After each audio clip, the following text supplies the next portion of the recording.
Okay, guys, thought I'd just come on here real quickly. Now, I know I did an overview. I showed you what the Disney Plus platform looks like, basically, and what shows and movies you can get. Well, I can say as well that it's continuing to grow because there are some titles being added on. It seems like almost, I wouldn't say every second, but almost like every hour, maybe every few hours, there's a new title added on. That's just speculation, in my opinion. But I can say that overall, I guess you consider this a review, mini review, whatever you want to call it. But basically, overall, I'm enjoying Disney Plus. Now, yes, as a lot of people have reported, yesterday morning, about 24 hours ago, actually, between now and I think 9 a.m., there were some issues with the Disney Plus service due to the fact that I think, unlike when it launched, surprisingly to a lot of people, between the midnight hour and I even think maybe 2 hours before that, like 10 p.m. Pacific, noon, not 10 not noon, but 10 p.m. Pacific, midnight. Uh, there were no issues. Nobody had any issues, and I think that's why Disney did this because they realized, hey, if they do it all at once, like right at 6 a.m. Pacific, they're gonna have issues. So basically, they decided to launch it early, give people an idea that might still be up, might be coming home late from work or whatever. Give them an idea of what's in store. Now, of course, a lot of people, as I said, expected this to have its issues, and it did eventually. It had issues thanks to and I'm just checking something there, but thanks to the uh, beyond expectation that Disney had for its subscribers because they expected, okay, we're going to get millions, maybe we're going to get like amongst the millions of subscribers, to our service when it launches, right? They didn't expect the outpour that they got of subscribers. It went beyond their expectations. So the server crashed because of that. So they had to fix it, get it back up and running. You could tell that throughout the day they were still working on it because people would get on there and it would crash, or certain parts of it would be slow to load up. So it did have its issues. Now, as the day went on, it started to improve better. You could still tell, like I said, they were working on certain things. One thing I do notice is that anytime you have a profile and you're launching Disney Plus for the first time officially, or one of the first times, is it takes a long time for that main menu, that main area, or that home page, that home menu, if you will, to load up. Like you don't get the whole highlighting of all the movies and shows they want you to see, like The Mandalorian, The New Lady and the Tramp, The Simpsons, Encore, you name it. You don't get that right off the bat, but initially down the line you do. So it takes time depending on the profile and I think even the platform for it to build up. And you can definitely tell that there is a difference at times with the platforms. There's similarity, but there is a difference. I think Ruko's got a bit of a different look to it, similar to what I have on the PS4, but a little bit different because it's a Ruko device. So you can tell that there are differences, slight differences when it comes to the platform presentations. Especially when you're using a phone like I do. But to watch shows. But anyway, like I was saying, overall, besides the glitches and the crashes they had throughout the day, in the morning, and they were fixing throughout the day, and the slow buildup of the home menu, depending on the platform you're using, with those issues sort of being ironed out and hopefully taken care of. And I'm just checking my time here. I got to hop in the shower a little bit, get ready for work. But with those issues kind of ironed out and taken care of, overall, the Disney Plus experience so far for me has been great. I like the fact that they have a lot of movies on there that even I have not heard of. That were part of Disney, like the Castaway Cowboy. I've never heard of that. The Black Hole, which was a surprise to me, and when I told my mom, she's like, "That old movie," because she also didn't tell me later on that she likes that movie. So whenever she gets a chance to sit down and watch it, she will. But yeah, The Black Hole, which ironically is as old as me, 1979. So that's why pretty much my family likes it, and I guess because it associated with the year it came out, the year I was born. I don't know. But anyway, you got that on there. Of course, you got all the Disney animated classics that they can get on there, that they're allowed to get on there, along with the Pixar movies that they can get on there, as of right now, because there are some that still have to go through the licensing agreements and stuff through other that are on other streaming platforms.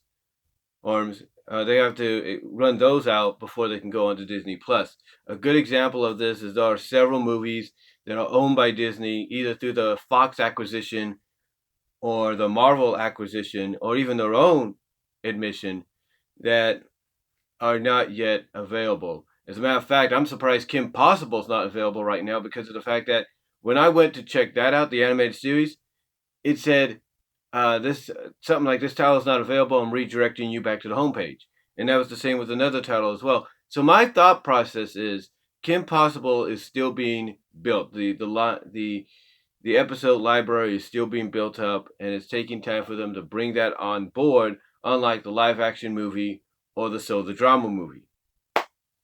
So they're taking their time building that up and bringing that on board.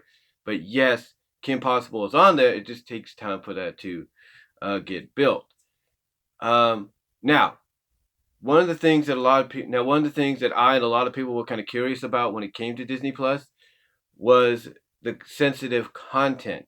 We had heard reports that Disney was going to either cut out certain parts from classic films and stuff, and maybe even remove certain episodes and stuff. But guess what? They did not do that. Instead, they decided to add in little warnings, like parental guidance warnings. Like with Little Mermaid, they added at the top underneath the rated G thing when you're watching the movie, or as soon as you watch the movie or you resume the movie or whatever, it says rated G. It basically has the rated G on this side, depending on how you watch this on your computer. So it has the rated G. Like it has the rated G on this side, and it has. Okay, I'll put it this way, because my computer's like this, and that's how the screen is on my computer. It's this way. So it's got like the rated G on this side. It's got the rated G on this side, if you will, and it's got the Disney Plus logo on this side. But underneath the rated G, it has contains tobacco something. Basically, lets you know, oh, it involves people smoking and using tobacco. So at least they let us know about that. At least they give you that warning. And then, as I just read a little bit ago, one of the things they're also doing is when you roll down, as you look down into the descriptions of what the movie is about, whether it's Lady and the Tramp, Aristocats, Jungle Book, you name it, you scroll down, not only do you get the description of the movie, but you get a warning basically telling you that it's going to be Dumbo as well, most specifically, that it's going to be presented in its original format, in its uncut, unedited format, but that some of the material you see there is outdated. Some of the outdated cultural material, but there are some outdated cultural material that's outdated or something like that. Basically, they're letting you know that when this was made, this was okay. This stuff that you see here, these depictions and usage and all that, that was okay. So at least to me, Disney, what they're doing is they're listening to the fans and the consumer feedback, and they're like, yeah, you know what? Instead of doing all that crap, let's just put these warnings in because that's a lot easier. So anyway, they did that, so I give them applause on that.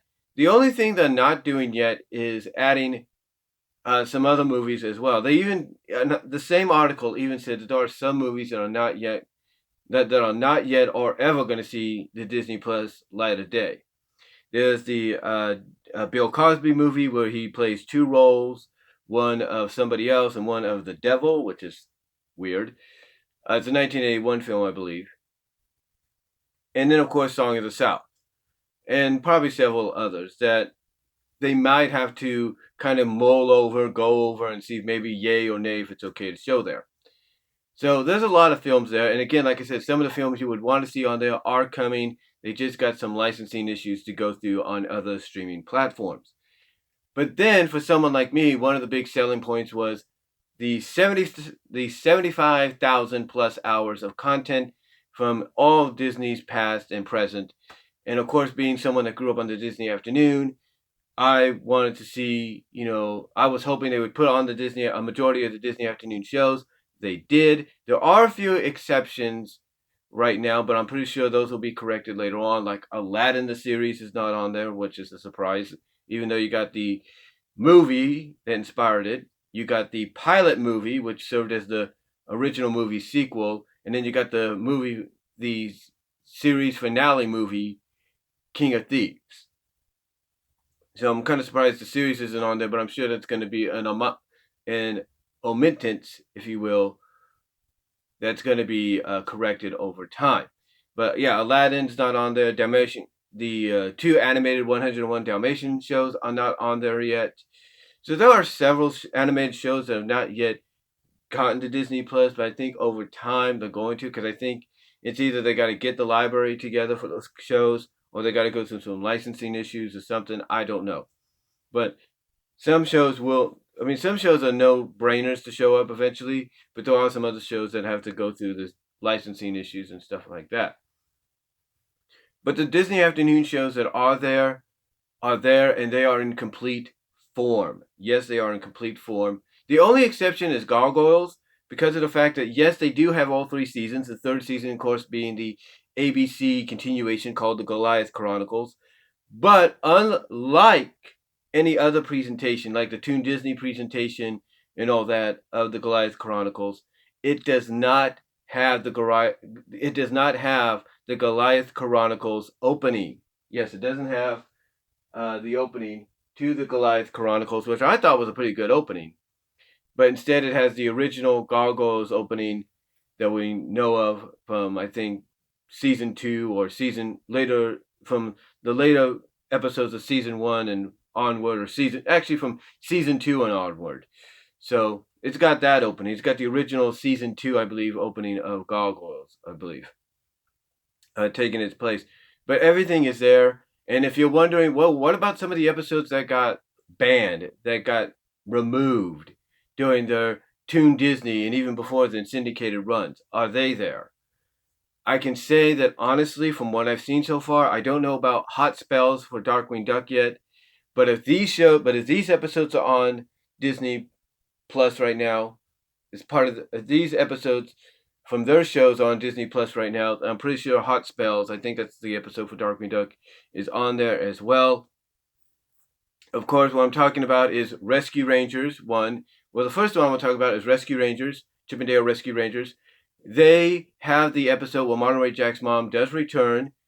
I can't think of the episode name right now. I got to go back and watch it. But it's basically where you have the moles shifting the buildings around underground, just digging so many tunnels to help Fat Cat get rid of the dogs or something like that. So I don't know. So yeah, they're causing earthquakes, buildings are toppling, and that episode got removed. I think a little after 9/11, back in 2001. So it hadn't been seen for a while. It became one of those very rare, obscure episodes that, if it did show up, it was a surprise. So yeah, that ended up. So yeah, that episode with Monterey Jack's mom returning after her brief cameo at the end of Parental Discretion Advised, or Parental Discretion Retired, or something like that, which was one of the earlier episodes when she made, again, she made her return, and basically that episode where she made her return was the one that got banned or removed and became obscure for a while, because I think of the toppling of buildings and, of course, 9/11 and all that, making that sensitive. Well, that's back on there, I believe. And then Tailspin, I think's got one or both several banned episodes. They have Flying Dupes, I believe, is back on there. I got to check, but I'm pretty sure that's on there. Because that was banned because of its, synopsis and material. And then Darkwing Duck, again, I think Hot Spells is on there. I got to double check. Maybe I'm wrong. But then Goof Troop, I'm thinking they may have had an episode or two that would suffer the same fate, but that's probably back on there. But Bonkers, one show I do like, Bonkers, very underrated show. I don't care what people say. It has 3 episodes back. Yeah, 3 episodes that were banned, removed for sensitive reasons, for certain reasons. New Partners on the Block, which was the transitional episode where Bonkers went from Lucky Paquel as a where Bonkers went from having Lucky Paquel as a partner to Miranda Wright as a partner, and thus explaining why one of the Bonker episodes that debuted on Disney Channel earlier that year had Miranda instead of Lucky, who showed up later on. So yeah, it kind of helped explain that, and then the Miranda episodes preceded that. You know, the Miranda episodes proceeded to air after that episode. And then speaking of the Miranda episodes, the first episode that aired after New Partners on the Block was Witless to the Prosecution. That's on there. That's on there. And then you got Follow Pop Bomb Squad. That's also on there. So you got all complete episodes of Bonkers on that on Disney Plus, which is pretty cool. So yeah, a lot of the episodes that may have been risky, may have been sensitive, may have been removed because of certain reasons, they, as far as we know right now, unless something comes up, as far as we know, are on Disney Plus right now. And that's an A plus for me because obviously it shows that even those at Disney realize that having a streaming service gives you a little bit more free will, a little bit more freedom to show and air episodes and series that might feel controversial if they're aired on a big scale network platform or syndicated platform or cable platform. They realize that with a streaming service, there's less restrictions, and you could pretty much air it unedited, no matter what. With a few exceptions, of course, movie wise and stuff, like Song of the South and everything. But I've got a feeling, I don't know why. And I want to say this real quickly before I get ready. I don't know why, but I've got a feeling that I've got a feeling, and again, I don't know why, but I've got this feeling that that a lot of these movies that are kind of like on the outside looking in, like Song of the South and a few other, and many others. I got a feeling over time they're going to show up on Disney Plus. It's that it cannot happen. It cannot be denied that that's going to happen. And I think those in charge of Disney Plus, they realize that, they know it, and over time it's going to happen. So for anybody that's wondering why we can't get Song of the South finally, don't worry, we're going to get it. It's just going to take time. Believe me, you cannot ignore Song of the South forever, especially when people say Zippity Doodah won a freaking Oscar. Okay? You can't deny that. So I think over time, as time goes on, it's going to show up along with other movies and maybe shows that kind of are on the outside looking in right now because of certain reasons.